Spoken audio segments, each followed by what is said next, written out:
para aprender aos teus pés e através da tua palavra, Senhor, queremos receber nesta noite este alimento precioso, Senhor, que sacia a nossa fome e a nossa sede.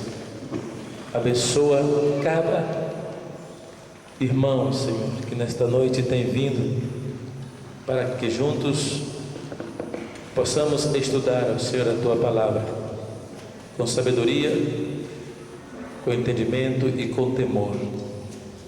Que venhamos aguardar, Senhor, tudo que vamos aprender nesta noite através do teu Santo Espírito, para levar aos nossos grupos familiares, Senhor, às nossas reuniões de crescimento, e levar com a unção da tua palavra, Senhor, com a unção do Santo Espírito que maneja a tua palavra através das nossas vidas, Senhor, e que as vidas que são ministradas por nós recebam com entendimento a tua palavra e venham guardar a tua palavra em seus corações. Pai querido, graças te damos pelo teu grande amor, Senhor, e pela tua infinita bondade e pela tua infinita misericórdia. Te damos graças por essa oportunidade que tu tens nos concedido de podermos estar aqui, Senhor, juntos, Pai amado.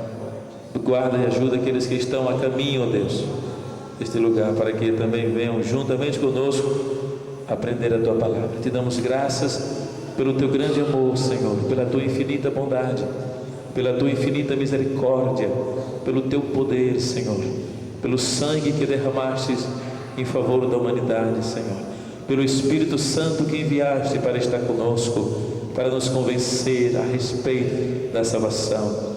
E é Ele que nos ensina, é Ele que nos instrui, o seu maravilhoso Espírito Santo que veio nos batizar, que veio nos ensinar, que veio estar conosco, aleluia, para nos consolar, para ser o nosso advogado, Senhor, para estar sempre ao nosso lado todos os dias. Te damos graças, Senhor amado, por todo o seu poder que é manifestado, Senhor, dia a dia sobre as nossas vidas e sobre tudo aquilo que tu criaste e que tu formaste.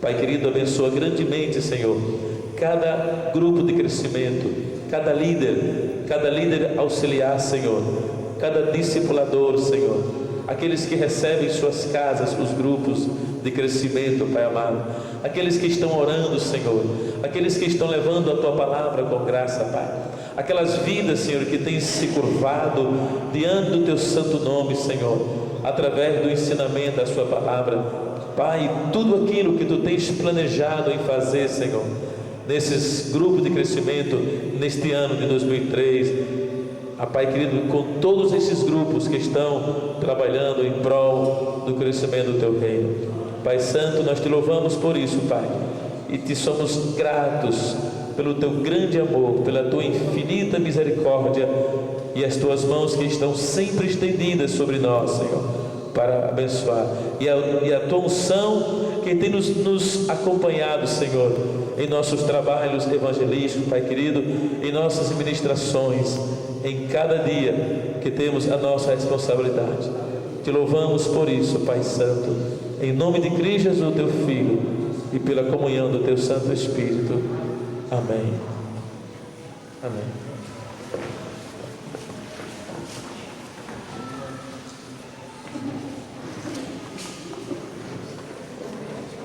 Queridos, a página número 10.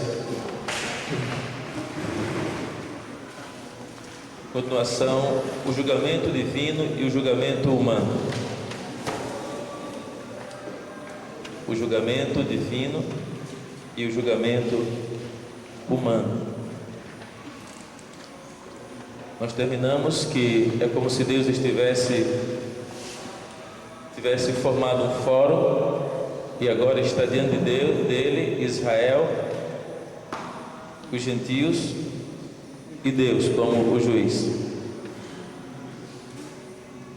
E falamos que o homem não é o juiz, porque ele não está em posição de julgar, porque pela sua vida pecaminosa, Deus observou o homem, analisou e não encontrou dentro dele nada que pudesse justificar para o bem os seus atos, né? Mas o homem insistiu em mostrar a Deus algum tipo de justificativa. Isso é muito comum, mas a gente encontrar quando estamos evangelizando, quando estamos, né, ministrando a palavra. É muito comum a gente encontrar pessoas que querem se justificar, né? Querem, muitas vezes, não é que não aceitam aquilo que você está falando, porque você prova através da Bíblia, mas às vezes as pessoas não querem, não querem aceitar que elas não sejam pessoas boas, né? Não querem aceitar que elas não sejam pessoas morais, porque ela não entende a sua vida espiritual e pensam que somente fazendo bem ou não fazendo o mal, como eles entendem, tudo está certo, tudo está correto, não é? É por isso que essa conversa entre Deus e os homens, ela custa um pouco, porque Deus, aqui nós vemos Deus, a sua misericórdia também. Ele podia muito bem falar e acabou-se, não é? Mas ele chama o homem. Isaías diz que ele chama o homem para uma conversa. E aquele texto de Isaías em que Deus diz: venha e vamos arrazoar. Então vamos conversar. É como você convida alguém para vir sentar no chão e bater um papo com respeito a algumas dúvidas que você possa estar passando. Então Deus convida o homem para isso. Venha, vamos conversar. Vamos conversar. Se realmente, dentro dessa nossa conversa, você entender que você é um pecador, eu vou transformar esses seus pecados, não é? Pecado até a cor, né? Esses pecados vermelhos. A cor espiritual do pecado não é negro, a cor espiritual do pecado é vermelho. Então ele diz assim: eles vão se tornar branco como a branca lã. Vamos conversar. Se você tiver razão, então eu vou transformar a sua vida. Deus chama o homem para essa conversa, não é? Então você vê que Deus, ele é todo bondade, ele é todo misericórdia, porque ele podia muito bem, como juiz do universo, sabedor de quem é o homem, sua criatura, não é? Lançar o juízo e pronto, acabou-se, não é? Ponto final. Mas não, ele chama o homem para que o homem gaste todas as suas justificativas. Pode usar suas vezes. Se você provar que você é justo, tudo bem. Deus age dessa maneira. E essas reuniões, esses grupos de crescimento, eles têm que ter mais ou menos esse teor, não é? Uma conversa entre a pessoa que você convidou para levar o Evangelho e você, não é? O grupo de pessoas que está ali e o grupo de pessoas que está ministrando. Conversar e deixa a pessoa. Agora lembre-se de uma coisa: você tem argumento suficiente para convencer a pessoa através da pessoa do Espírito Santo. Amém? Por isso que nós temos que estar preparadinho para esses momentos, porque tem pessoas leigas, não entendem nada e recebem com mais tranquilidade, mas tem pessoas que às vezes não entendem muito bem, mas querem entender, então questionam mais, e você tem que ter argumento, porque na verdade, irmão, eu creio que o primeiro ciclo ele é mais fácil do que esse. Por que ele é mais fácil? Não é que não esteja aqui as coisas que você precisa, ele é muito claro, mas como estamos estudando o tabernáculo à luz de Romanos, e como Romanos é um livro teológico, eu não digo teológico científico, não, é um livro teológico bíblico, mas é teológico pelas expressões que ele tem, não é verdade? Por exemplo, quando estamos aqui fora em A, estamos em A, como estamos até capítulo 3, verso 20, em A. Fica fácil para quê? Bom, eu sei que em A tudo é condenação. Do 3:11, né, 3:11 até, ou seja, de 1:18 até 3:20, condenação. Tudo fala sobre a condenação do homem. O homem querendo justificar e Deus querendo condenar. Por que Deus quer condenar? Porque não encontrou justiça no homem. O que Deus quer fazer? Quer dar a justiça dele para o homem, mas o homem quer questionar. Que pode, quem sabe, viver com a justiça que ele tem. E Deus quer mostrar para ele que ele não pode. Então até que o homem se convence que não pode, né? Se convence que ele é um pecador mesmo, miserável, né? Não tem como com a sua justiça própria. Ele caiu em Adão, é uma pessoa caída e não adianta. E todas as coisas que ele faz é má. Porque na verdade, irmão, tem as pessoas boas e tem as pessoas más. Mas se você pensar um pouquinho melhor, você vai ver que essas pessoas boas, essas pessoas más, na verdade, são pessoas boas más. São boas, mas são más também. Por quê?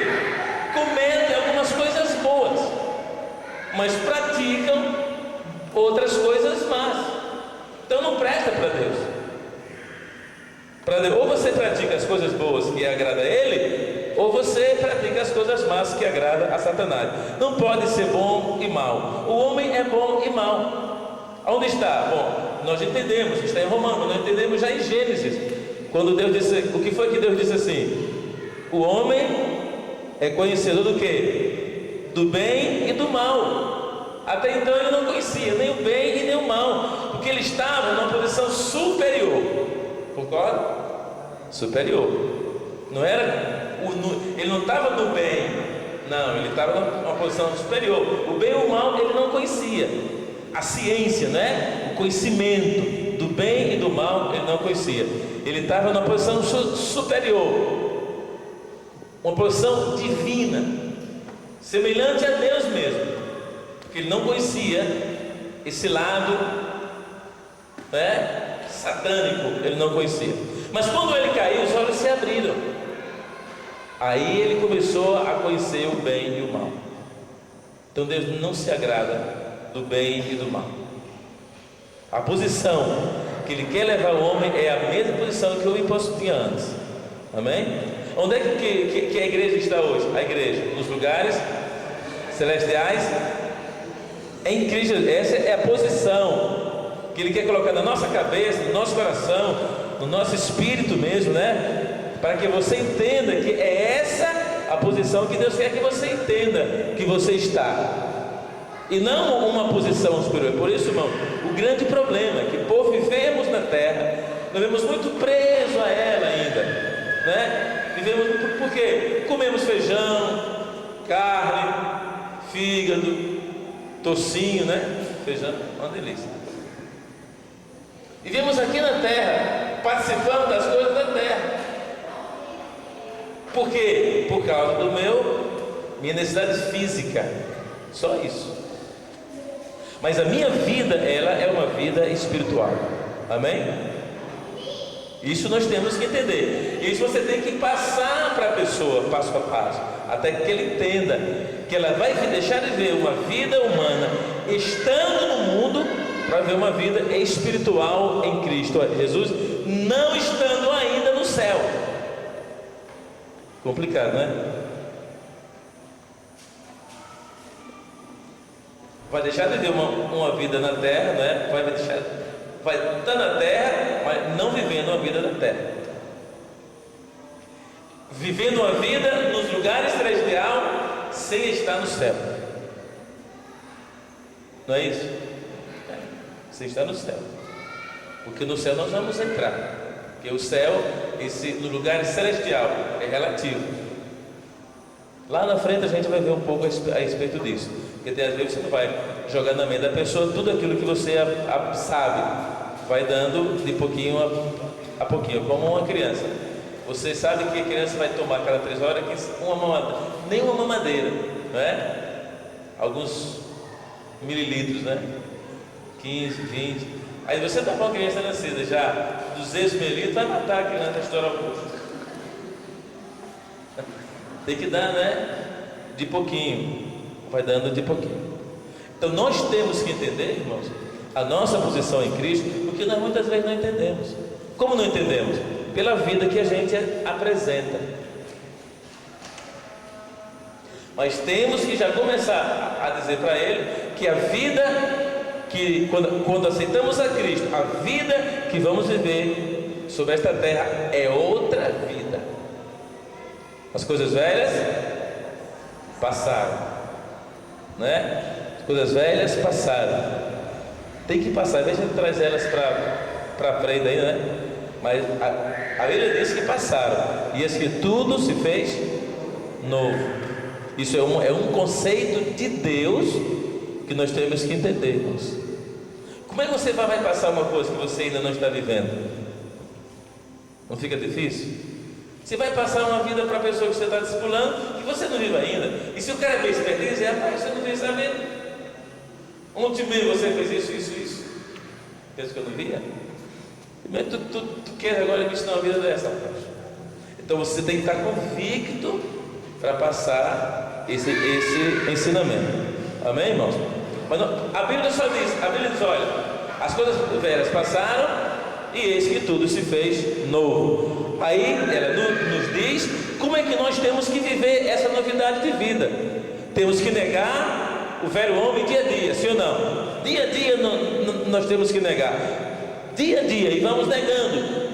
E vamos negando. E quanto mais negamos, mais assumimos a nossa posição em Cristo Jesus.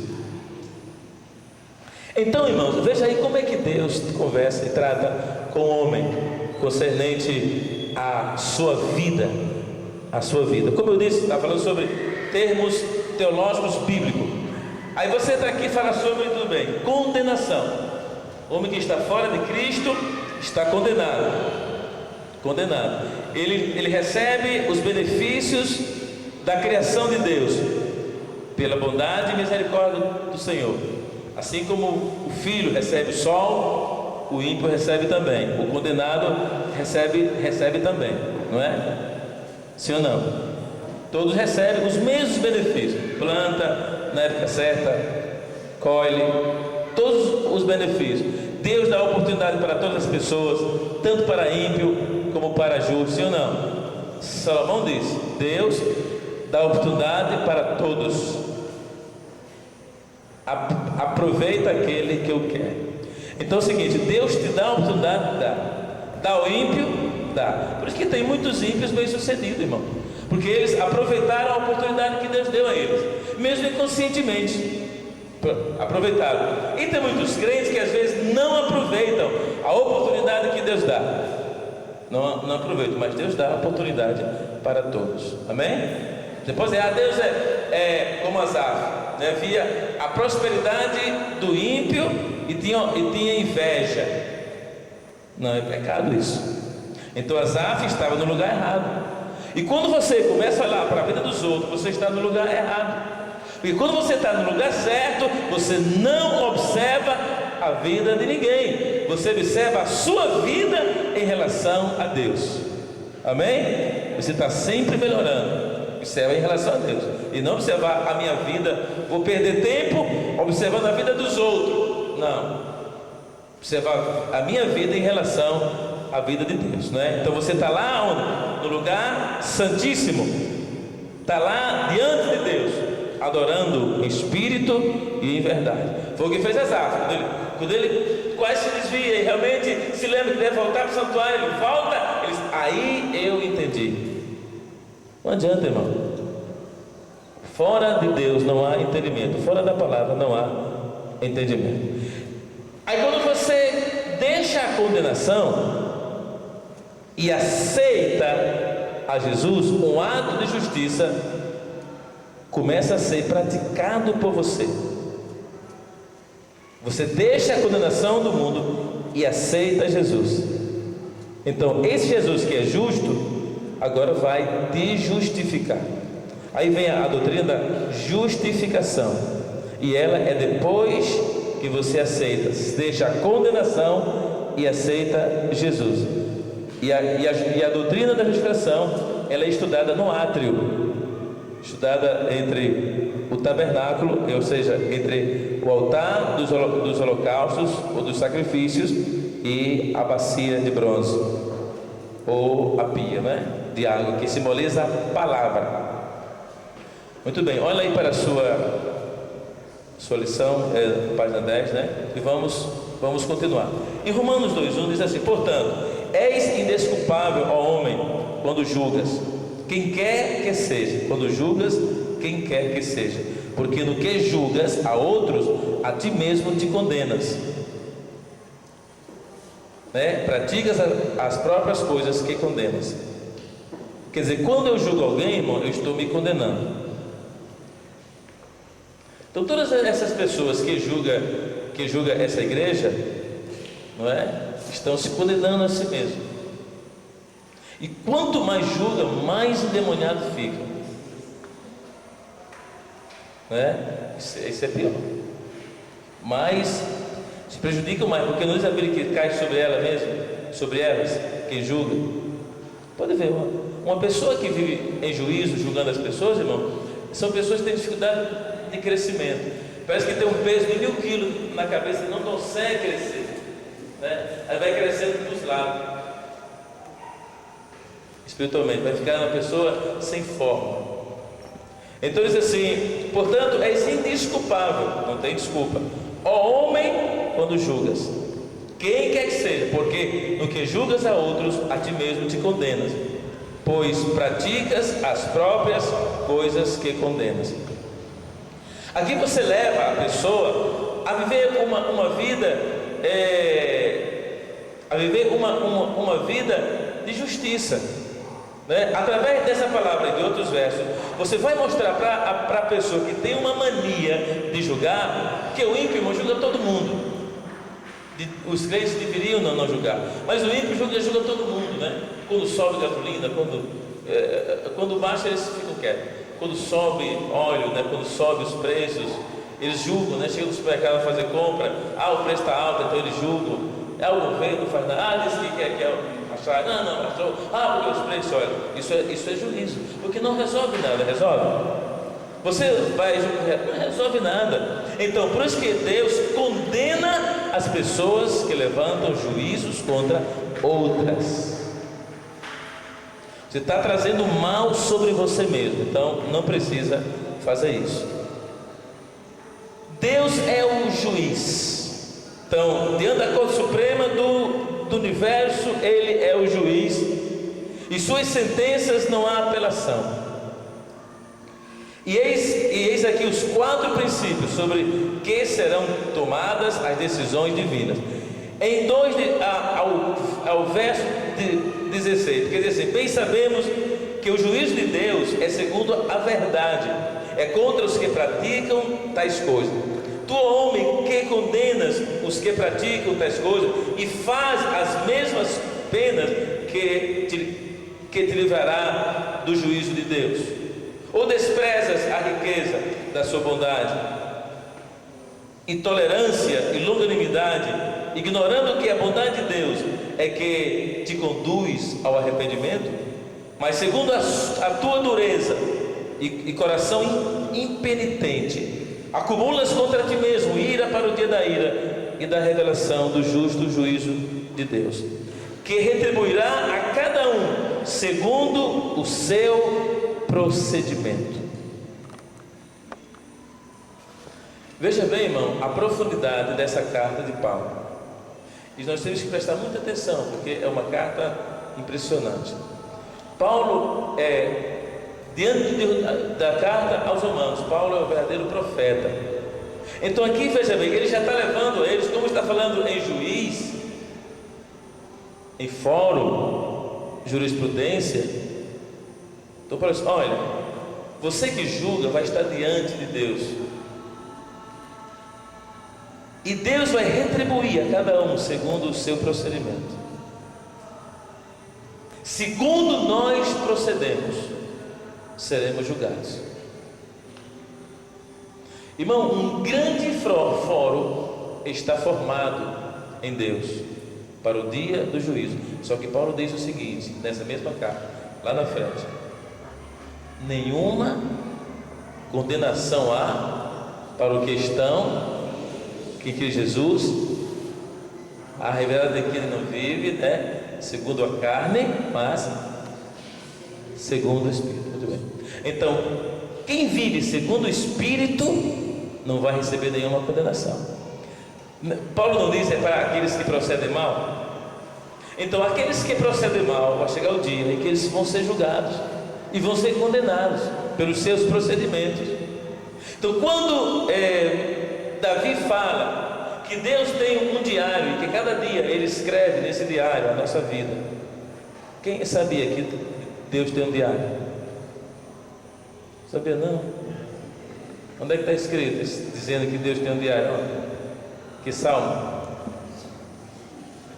100 e quanto? Quanto? Hein? Fale alto, irmão, parece que estão com medo, tem certeza. Está na Bíblia, né?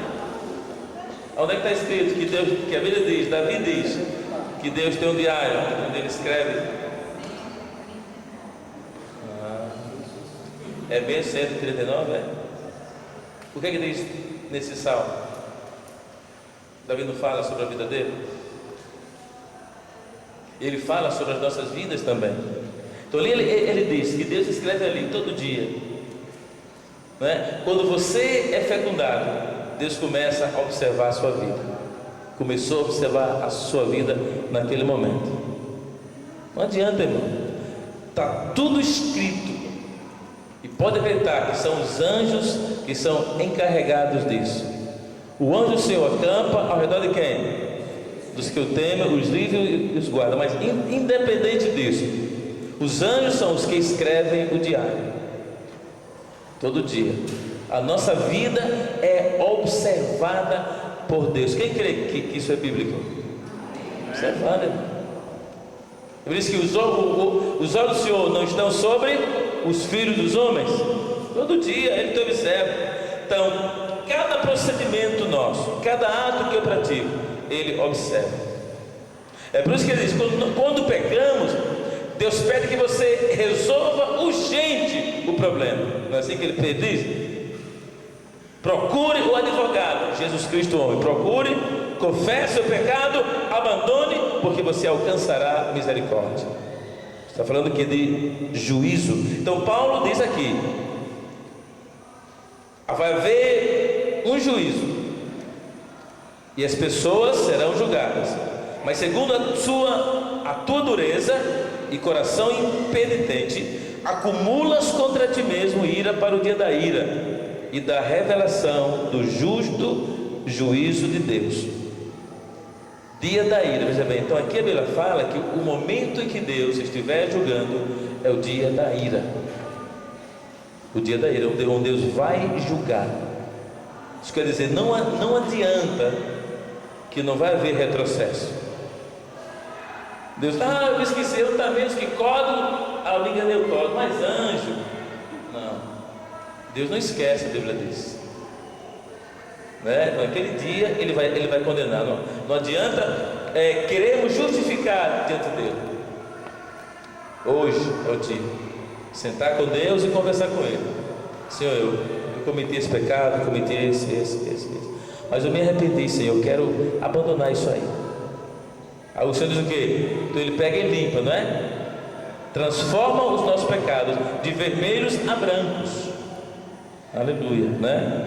Ele é que faz isso. Quando nós reconhecemos os nossos erros, tão simples, reconheça, rapaz, que você errou, que você pecou, que você cometeu, né, erros terríveis. Reconheça, porque quando você reconhecer, então Deus vem e limpa esses pecados e transforma, e você vai ficar branco como a branca lã. E o verso segue dizendo assim: a vida eterna aos que, ou seja, que retribuirá a cada um segundo o seu procedimento. A vida eterna aos que, perseverando em fazer o bem, procuram glória, honra e incorruptibilidade. Procuram glória, honra e uma vida não corrupta. Mas a ira e indignação aos facciosos, que desobedecem à verdade e obedecem à injustiça. Tribulação e angústia virão sobre a alma de qualquer homem que faz o mal, ao judeu primeiro e também ao grego. Aqui o grego está no lugar de gentil. Glória, porém, e honra e paz a todo aquele que pratica o bem, ao judeu primeiro e também ao gentio. Você entende ao judeu primeiro porque a salvação veio dos judeus, né? Veio dos judeus. Então, os judeus têm uma responsabilidade maior.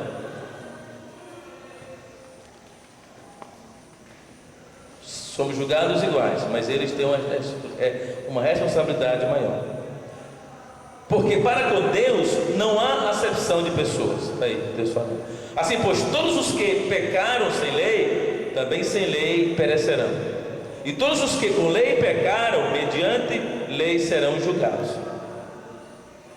Irmão, isso aqui tira dúvida de muitas coisas no mundo salvífico. Que a pessoa diz assim, bom, aquela tribo que está incluída em Romanos, mas que não teve a oportunidade de ouvir ou falar o Evangelho, e por alguma razão foram dizimadas. Vamos pôr, não tem nenhum registro que os incas foram evangelizados. Não tem nenhum registro sobre isso. Foram oprimidos e etc. E muitas outras tribos que foram extintas. E não tem registro que alguém chegou lá para levar o Evangelho. E agora? Como é que essas pessoas vão ser salvas? Então Paulo responde numa revelação impressionante, né? Impressionante. E aqui que Paulo diz, ó, porque para com Deus não há acepção de pessoas. Assim pois, ele vai explicar. Todos os que pecaram sem lei, também sem lei perecerão. E todos os que com lei pecaram mediante lei serão julgados. Veja bem, se você observar, Paulo não está se referindo à lei de Deus aqui. Não está se referindo à lei de Deus aqui, não é? E você pode entender que entre linhas ele pode estar se referindo à lei de Deus. Aquela tribo, aquele povo não tinha a lei, ou aquele povo não tinha lei. Nós entendemos um pouquinho mais adiante, porque os simples ouvidores da lei não são justos diante de Deus, mas os que praticam a lei hão de ser justificados. Então aqui você entende que está se referindo a uma lei, e logicamente é a lei de Deus aqui. Quando pois os gentios, agora escutem aqui, quando pois os gentios que não têm lei, ele não está dizendo, irmão, que não tem a lei, que não tem lei, que não tem, o que é que você entende por lei? Que não tem procedimentos, né? Que não tem normas, que não tem leis, procedem por natureza de conformidade com a lei. Está sabendo a qual lei aqui? A lei de Deus, exatamente. Que por natureza de conformidade com a lei, não tendo lei, o que é que Paulo está dizendo? Essa tribo aqui, não tem lei,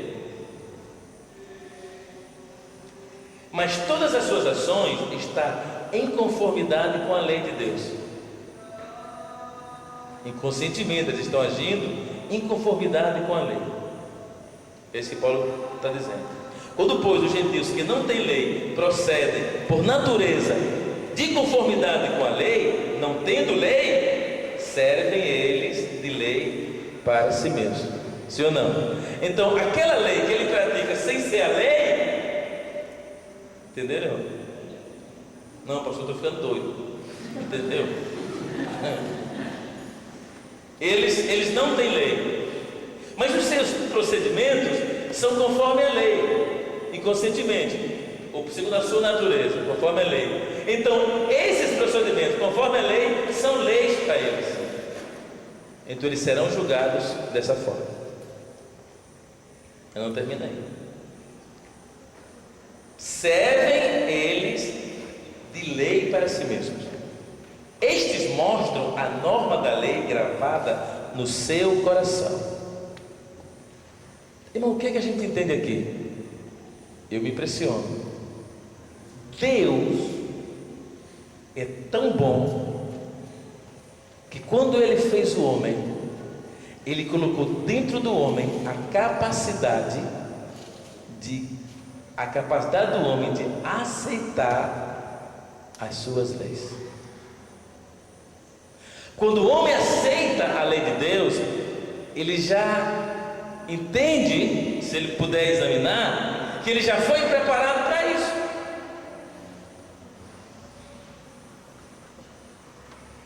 E quando ele recusa, quanto mais ele recusa, mais a ira de Deus se levanta contra ele. Por quê? Porque ele foi preparado para receber. Amém? Por isso que não adianta você chegar numa pessoa e vamos, aceita Jesus. Não quero. Você vai aceitar Jesus que hoje? Não vou. Pessoas que querem levar a pessoa, obrigar a pessoa a aceitar, não adianta.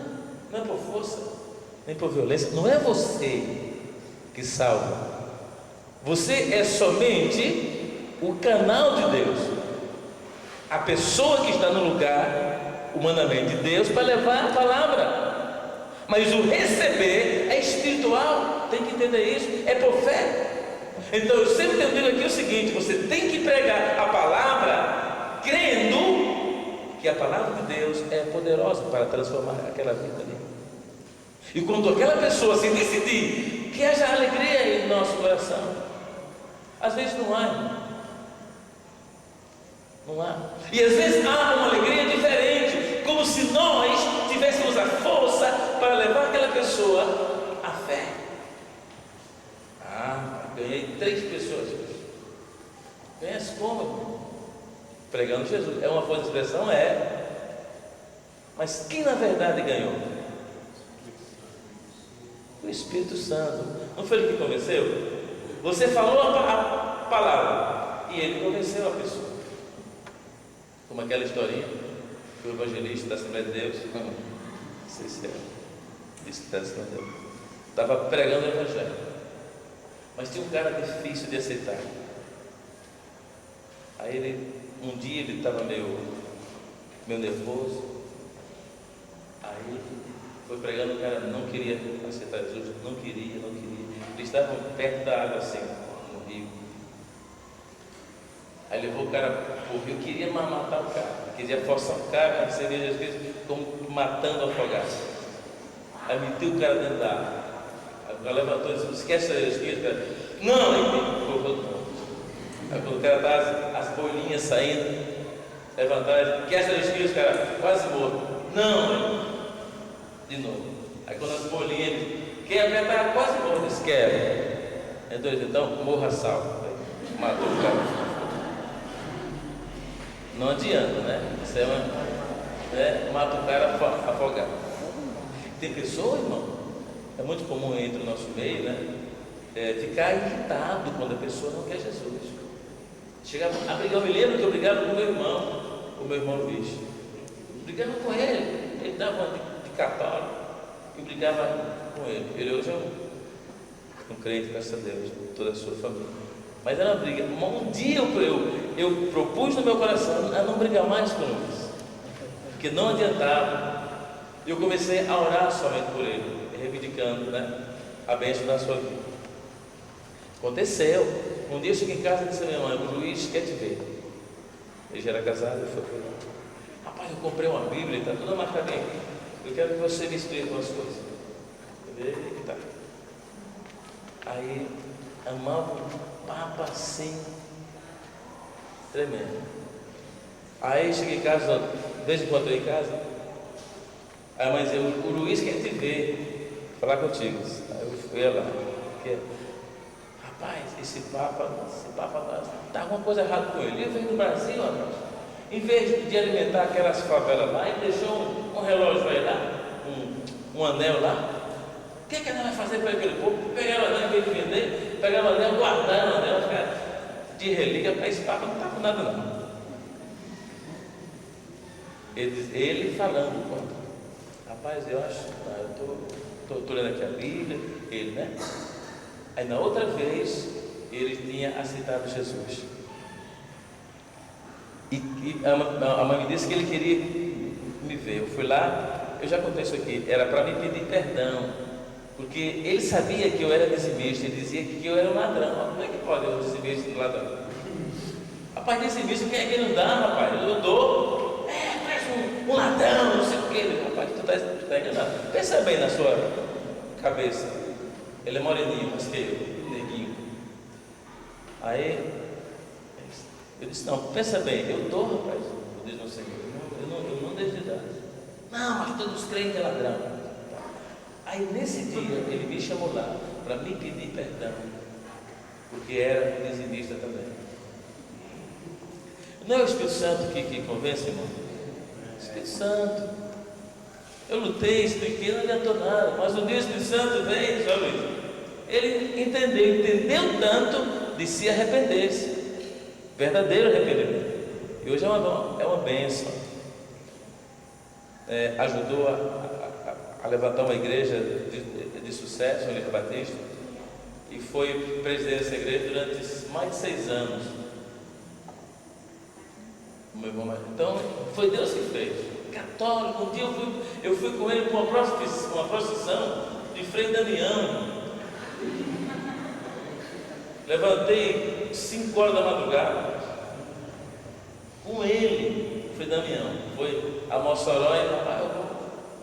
Aí, enquanto ele não se confessou com o Frei Damião, ele não desistiu. Vamos conversar. Eu vou conversar. Confessei a Jesus, meu irmão, meus pecados. Eu vim aqui para te acompanhar. Eu vou lá conversar com ele. Aí foi lá com o Frei Damião. O Frei Damião disse: os crentes dizem que eu sou a besta fera, mas a besta fera são eles. Mas não adiantou nada. Jesus veio no coração do Luiz e salvou o Luiz. Amém? Não adiantou nada, né? Deus faz essa forma. O que nós temos que fazer? Pregar a palavra, né? Em tempo e fora de tempo. E crer que quando você está pregando a palavra, o Espírito Santo está trabalhando no coração da pessoa. Amém, irmão? Tem que crer. Você está ali para isso, porque eu acho que seria até um trabalho mal feito se eu vou levar Cristo para alguém e eu não tenho fé que enquanto eu falar aquela palavra, o Espírito Santo está tratando com a pessoa. Não é, irmão? Tenho que crer. Eu estou ali porque não, o Senhor está tratando com ele. Porque tem pessoa mais difícil, irmão, custa mais. Tem pessoa que custa menos espiritualmente, né? O tempo é de Deus. Deixa do Senhor. De repente você está explorando 5, 6, 7 pessoas. Uma se converte, a outra lá, né? Nunca se convertem todas juntas. Pode ser que aceita Jesus juntas, mas não se convertem todas juntas. Aceita Cristo é uma coisa e conversão é outra, diferente. Amém? Então, irmãos, vamos seguir esse pensamento. Então a gente já entende, né? Pronto, já entende que se aquela tribo que nunca ouviu falar de Jesus, diante do juízo de Deus, as leis que eles criaram serão julgadas por elas. Sim ou não? Deus já não colocou alguma coisa dentro dele? Através daquilo ali, eles fizeram as suas leis e serão julgadas por elas. Deus é justo. Então todas as tribos que não tiveram a oportunidade de aceitar Jesus Cristo, de conhecer a salvação, serão julgados iguais, irmãos, porque as suas leis serão leis para eles, e Deus os julgará segundo a sua lei. Então Deus vai ver as coisas justas que eles fizeram e as coisas injustas, né? E vão condenar pelas coisas injustas que eles fizeram. Isso é uma coisa em Deus. Estes mostram a norma da lei gravada no seu coração, Veja bem, testemunhando-lhes também a consciência e os seus pensamentos, mutuamente acusando-se ou defendendo-se. É a sua vida, não é? Faça isso, não faça isso. Isso é errado, isso é certo.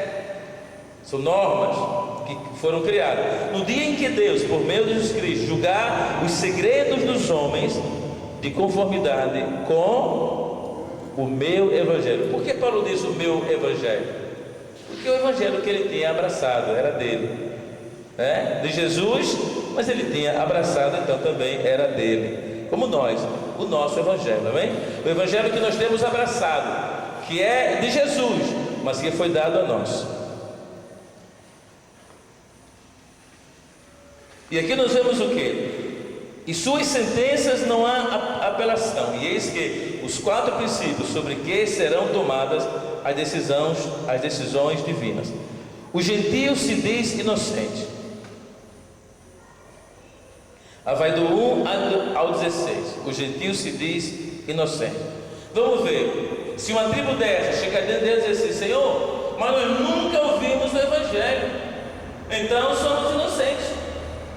O Senhor disse: não. Quais eram as suas leis? Eram essas. Essas eram as suas leis, certo? Eram as nossas leis. Ok. Então vocês serão julgados por ela. Por isso não há escusa, né, irmão? Não há fuga também, sim ou não? E não há injustiça. Não. O princípio de transgressão vai estar lá. Não adianta. Agora, irmãos, veja bem o cuidado que nós temos que ter como crentes, não é verdade? O cuidado. Eu digo o cuidado mesmo. Não é só não. Hoje é dia, sexta-feira. Ui, eu tenho que sair hoje com o pé direito. Qual é mesmo o pé direito? É isso. Ah, esse. Não, não é isso. Tem pessoa que faz isso. Ah, eu tenho que ler o horóscopo para ver. Ah, não, eu vou ler a Bíblia. Aí está lá a caixinha de promessas. Aí fecha os olhos. O que tem que fazer, faz logo. É tomar café, que eu não tomei ainda. De manhãzinha cedo. Aí, não, isso aqui não foi legal não. Isso aqui não foi legal não. Esse aqui eu vou orar ainda. Não, foi aqui. Aí tira outro. Aí não teve sorte, assim, e Judas foi e se enforcou. Cuidando, esse negócio de caixinha da promessa, né? Eu creio que a Bíblia fala, creio, piamente. Você com fé pode abrir a palavra e Deus falar com você. Amém? Creio assim. Mas não faça disso uma brincadeira. Nunca ora, só quer promessinha, né? Só promessinha, só promessinha. Porque naquelas promessas, a pessoa que fez, queria ganhar dinheiro, então só colocou promessas boas.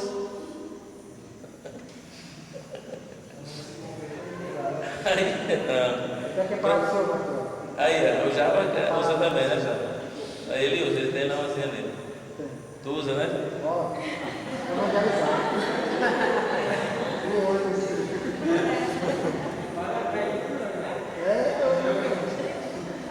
Eu creio que a palavra fala, essas promessas aí é a Bíblia incompleta, né? Fala só bem, né? É tipo os profetas de Baal, né? Só falavam o que a cara queria ouvir. Né? Mas Micaías não, Micaías apontava assim e dizia que Acabe não prestava. Você tem que pegar a porque às vezes Deus quer julgar a gente, sim ou não? A palavra é uma bênção, ele está julgando a gente. Vai falar que a gente está errado, que não orou, não está orando, ele vai falar através da sua palavra. Mas a pessoa que só quer é com pessoas que gostam de orar nas casas, porque ali tem um profeta, uma profetisa, que vai profetizar coisa boa. Não é difícil uma profetisa profetizar coisa ruim, senão ela vai se esvaziar a casa. Profetiza sempre coisa boa, não é? Eis que eu te digo, meu servo.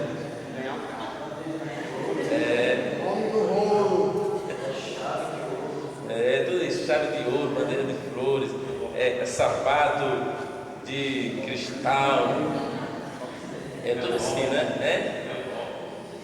Envelope, né?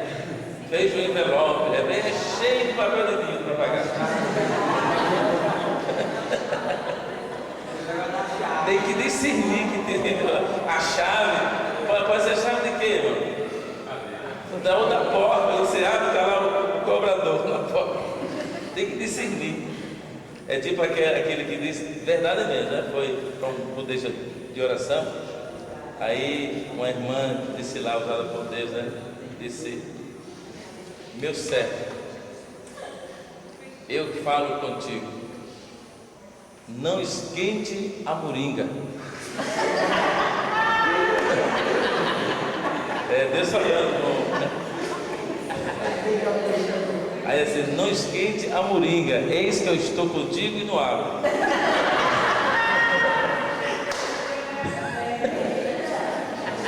Esse Deus aí era Deus de onde? Era Deus hippie, né? Irmãos, eu sou sincero a vocês, eu acho que Deus, Ele pode se converter em quem Ele quiser, não é? Eu creio que quando Bruce Olson falou que Deus se converteu no Mutilone para salvar os Mutilones, eu não creio que Deus mudou de linguagem. Eu não creio que Deus mudou de linguagem, falando gíria, entendeu? Eu acho que Deus não precisa, porque para você fazer a PSV de Deus, não precisa você falar gíria, né? Eles falam gíria porque está no meio deles. Eu creio também que você pode ir para determinado lugar de tribo, né? Eles chamam esse pessoal de tribos, e se adequar a eles. Tudo bem, né? Tudo bem, você pode fazer isso e querer até falar como eles, mas eu acho que até aí nem precisa, porque desde que você está no meio deles, a maneira que você for falar, eles vão entender, porque eles também viveram no nosso meio, só que eles inventaram uma linguagem, sim ou não? Inventaram uma linguagem e vivem naquele lugar. Para quê? Para que ninguém mais entenda o que eles estão dizendo. Não é verdade?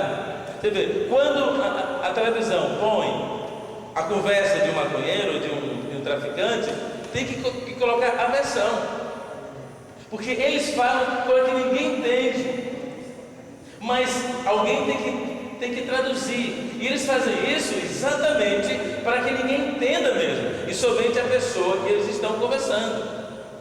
Não é verdade? Então não precisa, no meu entendimento, não precisa.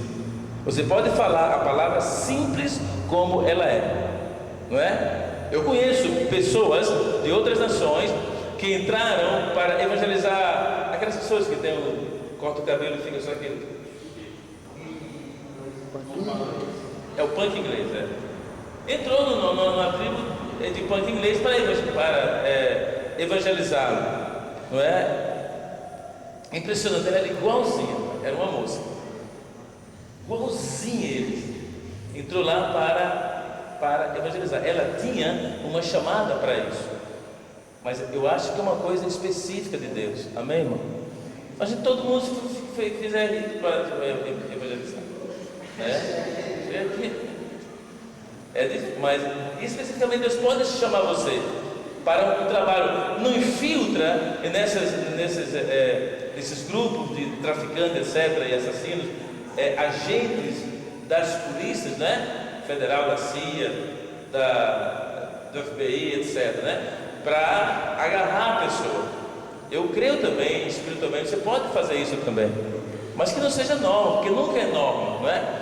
Você tem uma chamada e Deus te colocou na sua mente para que você faça aquilo. E você pode voltar para a sua igreja e ninguém te conhecer. Tem um índio lá fora. Mas não, é irmã Maria José. Elas, né? Difícil muitas das vezes, né? Uma igreja tem que ter uma chamada específica para isso, sim ou não? Tem, porque tem que ver que é uma coisa de Deus mesmo. Deus está levando ela para aquilo ali, para entender. Mas eu acho que no Brasil, irmão, eu vejo uma dificuldade enorme dentro da cultura evangélica brasileira, por mais que seja liberal. Mas veja bem que coisa gloriosa, né? A nossa missão tem um missionário entre as tribos. É uma participação da igreja do estado do Ceará para as tribos do Brasil. Mas eu não vou me desesperar se tal tribo não for alcançada, porque eles serão julgados pelas suas leis. Agora sim, não, porque esses serão julgados, eu não vou alcançar quando tenho possibilidade. Isso é pecado. Aquele que pode fazer o bem não faz peca, então é pecado. Agora, se você não pôde, aconteceu que elas foram exterminadas, serão julgadas diante de Deus, condenadas ou salvas segundo as suas leis. Então Paulo também diz que, na letra A aí, que o gentio diz inocente, busca encobrir seu pecado, alegando sua moralidade. Deus refuta essa defesa como coisa fútil. Então, o juízo do homem não se condena, ou seja, o juízo do homem que se condena a si mesmo. Aí em 2:1, portanto, és indesculpável. Deus está falando com o homem, és indesculpável, ó homem, quando julgas, que já falamos muitas vezes sobre isso. A 2, o juízo de Deus é e será. Todo esse texto que nós estamos lendo. Aí diz assim no verso 11, verso 15 e 16: estes mostram a norma da lei gravada no seu coração, testemunhando-lhes também a consciência e os seus pensamentos, mutuamente acusando-se ou defendendo-se, no dia em que Deus, por meio de Jesus Cristo, julgar os segredos dos homens de conformidade com o meu Evangelho. Então Paulo fala aqui as 4 maneiras, conforme a verdade. Então Deus vai julgar conforme a verdade, tá? 2 até o 5. Bem sabemos que o juízo de Deus é segundo a verdade, contra os que praticam tais coisas. Tu, ó homem, que condenas os que praticam tais coisas, e faz a mesma, né? Então, conforme a verdade, Deus não vai condenar ou julgar conforme preceitos quaisquer. Não, Ele vai julgar conforme a verdade. Segundo, Ele vai julgar segundo as obras dos homens. 6 a 10. Que retribuirá a cada um segundo o seu procedimento, os seus procedimentos. Então Ele vai julgar conforme as obras dos homens. Terceiro, ele vai julgar sem acepção de pessoas. Não vai fazer acepção, porque Deus é um juiz que usa a equidade. E quarto, Ele vai julgar segundo o Evangelho, segundo as boas notícias que Ele mandou para o homem, no dia em que Deus, por meio de Cristo Jesus, julgar os segredos dos homens de conformidade com o meu Evangelho. Porque o Evangelho que foi levado, o Evangelho que foi aceito, o Evangelho que foi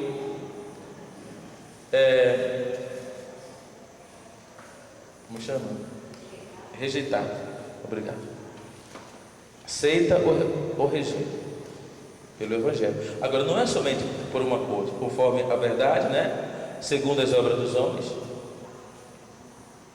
sem acepção de pessoas, e segundo o Evangelho, que é as boas notícias de Deus. É interessante, irmão. Deus chega com as boas notícias e o homem não quer.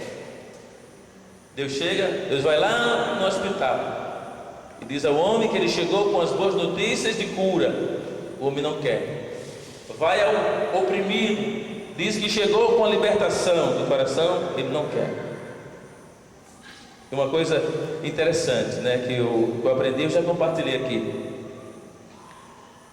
O primeiro ato de Deus através de Cristo foi que Ele levaria as boas novas para os pobres. E durante muitos anos, irmãos, durante centenas de anos, foi difícil analisar essa parte. Levou boas novas aos pobres. Então se dizia que esses pobres aí eram os pobres de espírito. Os pobres de espírito. Mas os pobres de espírito, porque já tem o Evangelho, irmão. Ninguém é pobre de espírito. Um pobre de espírito aí da parte de humildade, O Evangelho é que produz isso na pessoa.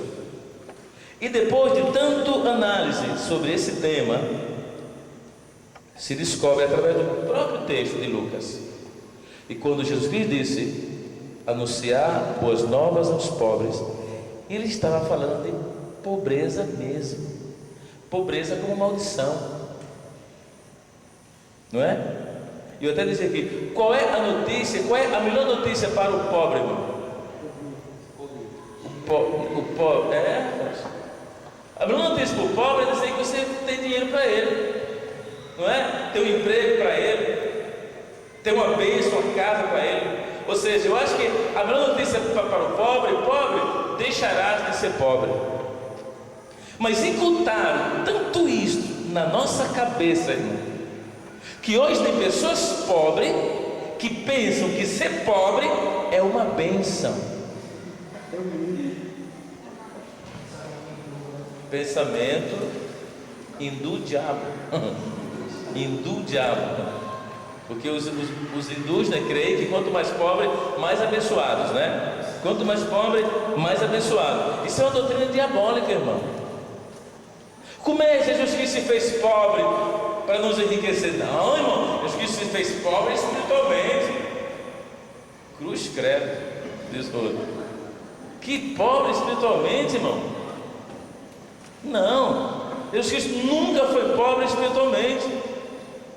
Ele se fez pobre mesmo. Não diz que deixou a sua glória? Sim ou não? Ele deixou tudo. Deixou tudo, irmão. E ele viveu uma vida simples. Viveu uma vida simples. Não era um miserável, já que é pobreza, mas ele viveu intimamente pobre. Para que através da sua pobreza nos enriquecesse. Amém? Então, irmão, ser pobre não é uma bênção. Não, olha, a minha avó nasceu numa casa de taipa. Eu também quero nascer numa casa de taipa. Eu nasci também, eu queria nascer, né? Eu nasci numa casa de taipa, vou morrer numa casa de taipa. E os meus filhos morrerão numa casa de taipa. Que miséria!